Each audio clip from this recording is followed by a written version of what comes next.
Sanitisers अभी बहुत ज़्यादा महंगे बिक रहे हैं। सैनिटाइजर बनाने का भी सिंपल तरीका है, आपका जो आफ्टर शेव होता है या डॉक्टर स्पिरिट होती है, जो स्पिरिट होती है, उसको आप आधे भाग में नॉर्मल पानी से मिलाएं, बिस्लरी के पानी से जो नॉन कंटेमिनेटेड है, या एलोवेरा जूस से भी आप उसको मिला सकते हैं। It can be use as a sanitiser.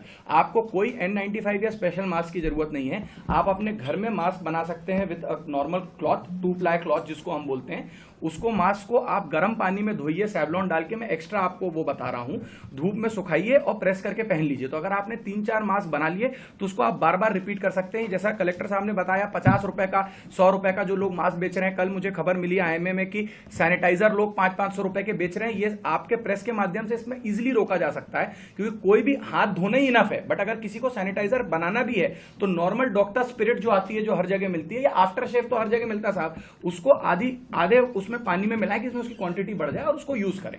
सारे हॉस्पिटल्स में कलेक्टर साहब ने हमको इंफॉर्मेशन दे दी है, हम लोग सारे हॉस्पिटल्स में भी स्क्रीनिंग के लिए तैयार हैं। ये अभी बीमारी उस तरीके से फैली नहीं है जिस तरीके से इसको प्रसारित किया जा रहा है। चाइना जहां ये सबसे ज्यादा थी, 2% जो इसकी मोर्टेलिटी है वो बीमार लोगों में या वृद्ध लोगों में है, और 47% सब क्लिनिकल केसेस हैं।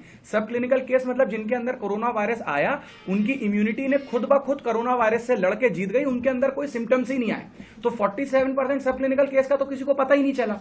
रोकथाम के लिए विटामिन सी आप जितना ज्यादा ले सके, क्योंकि वो वाटर सॉल्युबल विटामिन है, ज्यादा लेंगे तो बॉडी से एक्सक्रीट हो जाएगा, कोई नुकसान नहीं होगा।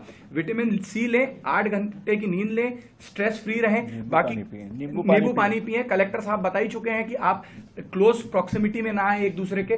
कोई खांसे, ये करेंगे भैया कोई खांस रहा है या किसी को सर्दी है तो मुंह पे कोई मास्क लगा लें। और 90% ड्राई कॉफ के केसेस होते हैं, मतलब जिसको खकार आ रही है उनमें 90% में कोरोना वायरस होने की संभावनाएं कम है।